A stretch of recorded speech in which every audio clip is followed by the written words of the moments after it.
you'd understand where I am on it also. Yeah, well, Peter, you're aware that I've been working with probably Barb Hockey with the Rice Creek watershed. And I want to thank you for putting in a legislative claim because it's suspected that when they built Wildwood Elementary on that former Superfund site, that it caused the contamination into Lost Lake. Now, I've got a document here from the Land and Water Legacy Program from Washington County. In 2010, Lost Lake was not listed on any of the endangered lakes at all. In 2013, it was added because of high mercury.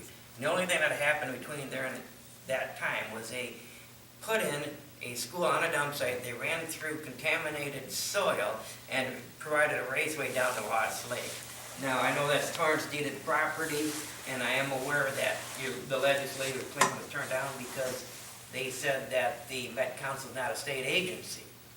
That being said, somebody has to be responsible for putting the contamination on there. And recently, the city of Grant allowed permitting a conditional use permit to build a hockey arena back on that same site and remove 50,000 cubic yards of contaminated soil to build a hockey arena. And that will be operated at the taxpayer's expense. I've got a sworn document, court document. Mayor Jeff Huber states that that ice arena will be operated by the school district. That being said, it was a lie of omission because he certainly didn't tell the people during the permitting process. So we are concerned. One of the bills you're aware of is that I got legislative bill prohibiting putting a school within a quarter mile of a contaminated dump site that exceed residential levels. Now, I know recently I talked to one of the people on one of your committees, Representative Clausen, and she said that she was looking into authoring the bill prohibiting that. Last year was on Senate File 1837, House File 2097. But she said you had introduced a bill that is already taking care of that. And not introduced it yet because it's still in the draft in the revisor's office being drafted. I've got that and about 6 other bills that are still hung up in the office. So it's not going to be done that. In other words, because I'd love to see the language on that to make sure all that is addressed, because what we're looking for is to prevent schools from being built on dump sites that exceed residential levels. Because I don't know if you people understand, but schools are not considered residential.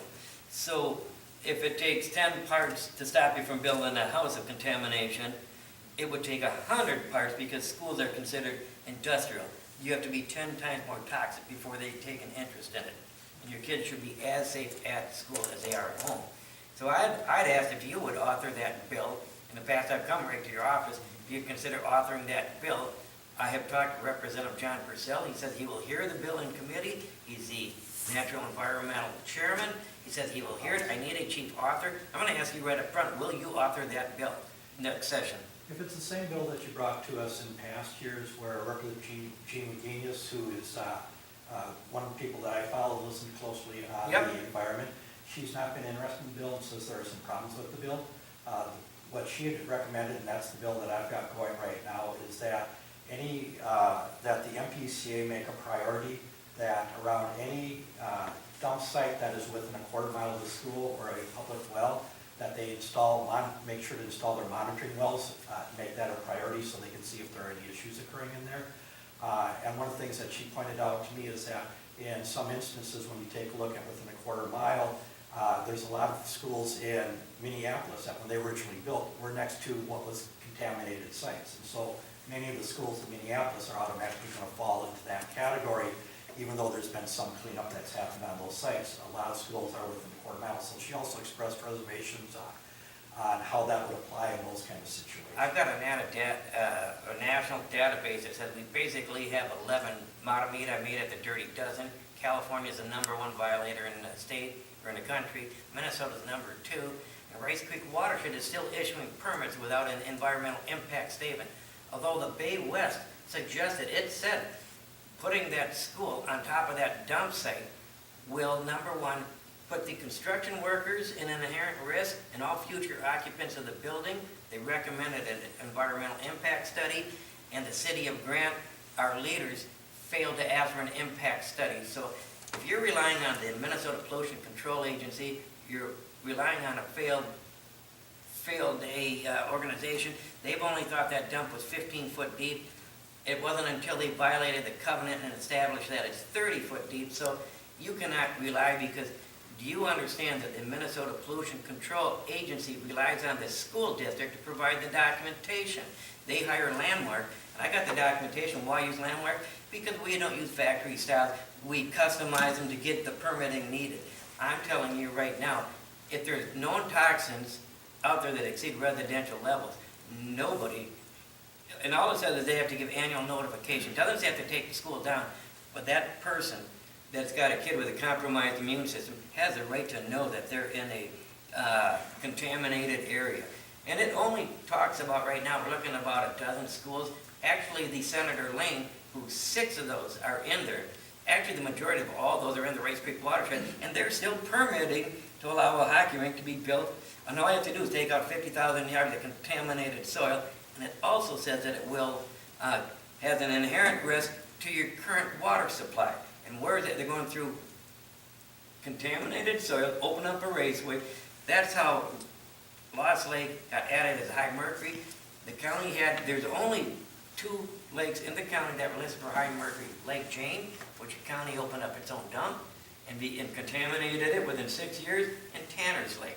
They're the only 2 in Washington County with mercury, except for now that they have surcharged this property, put 20 foot of fill. They took all the fill from under the football field, surcharged. It's like putting your hand on a wet sponge, pushing it down, right? They surcharge it with a 20-foot surcharge, and now Lost Lake is contaminated, and I still don't know who's responsible for contaminating that property with Torrance deeded property. You don't have the right to put that sewage and that stormwater in that property. It's Torrance deeded.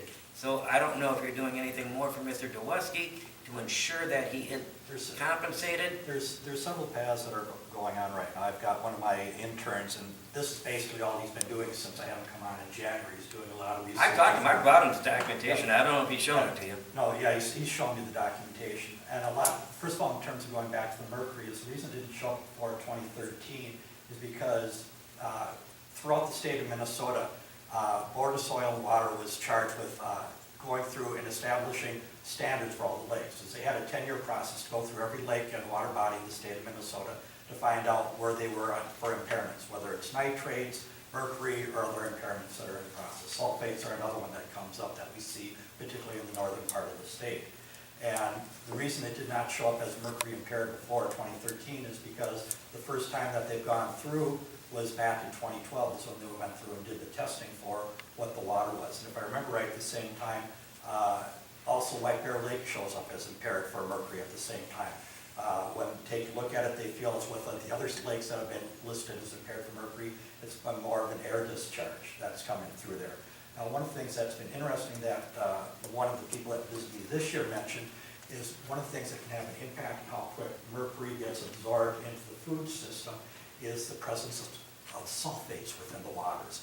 And it's one of the things that we've not tracked before in it. So you've heard a lot about the wild rice standards in the state and how sulfates will have an impact on whether wild rice will grow or not. One of the things that we're starting to understand now, it can also make a difference how quickly mercury can be up.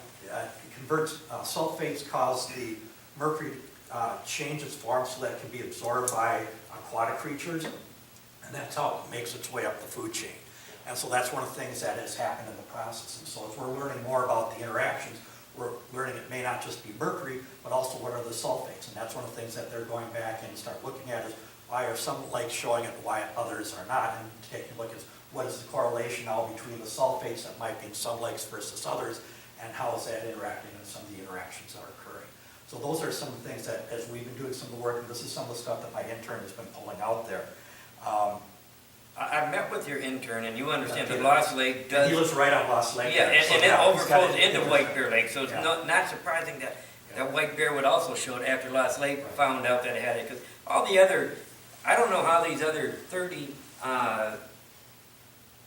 lakes that are impaired in Washington County didn't get any mercury, but it just jumped over airborne just of the 3 that are located next to dump sites. So that bill, all it does, it has no financial cost to the citizens. It just requires annual notification if toxins exceed residential levels established by the Minnesota Pollution Control Agency, that language, what you're doing is writing a bill that gives the Minnesota Pollution Control the appearance that we're going through this, doing it. I've talked to the Rice Creek watershed. They were told by the Minnesota Department of Health that they'd come down there and test it over a year ago. They've not tested a thing, and neither is the Minnesota Pollution Control Agency. And they rely on the testing by the school district, which I will tell you hires the Landmark Environmental to get the results they want. That's why they're going to put a dump site or a school, and they violated covenants that were already established. They're not taking all the mixed municipal dump, and they will tell you they have taken the contamination out. Yes, they did take out 600 tons. They're so toxic they had to take it to the state of Idaho and Ohio to dispose of it. And that did not address the mixed municipal dump where they're putting that ice arena, folks. No, that was, what you're specifying there was there was a pit that was in the northwest corner of the site there, where most of the higher contaminated, the more toxic chemicals that were dumped at the site. They excavated those out. Those are the ones that are actually right by, close to the high school and middle school over in that area. Well, they're not built on the dump property. They're within a quarter mile of where that pit used to be. They're built on the Bel Air sanitation property. Not the high school and the middle schools. They're not built on that property. The high school and the middle school were all part of Bel Air Sanitation, owned by Chuck Johnson family. Go to all the property identification numbers. It was all part of the same dump. And Okay, yes, partially Mahtomedi says dump, that we took and cleaned it all out. But guess what? The phase 1 and phase 2 study was done in 2010, and that's when they established that there were about 8 or 9 toxins, including the TCs that you're talking, that exceed residential levels, because they never cleaned the mixed municipal dump site up at all. So when they tell you they cleaned it up, it's a bold-faced lie. That mixed municipal dump has never been cleaned. They told me just about the cleanup of the, where the...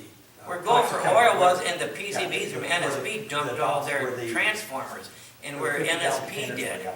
Yeah, I mean, it's a toxic site, and there's also a 3M dump site within 3/10 of a mile of there, and that's why. You know, and you always mention that 3M dump site, but everything I've looked through has not shown me... Well, I've got the letter I wrote out to, You've got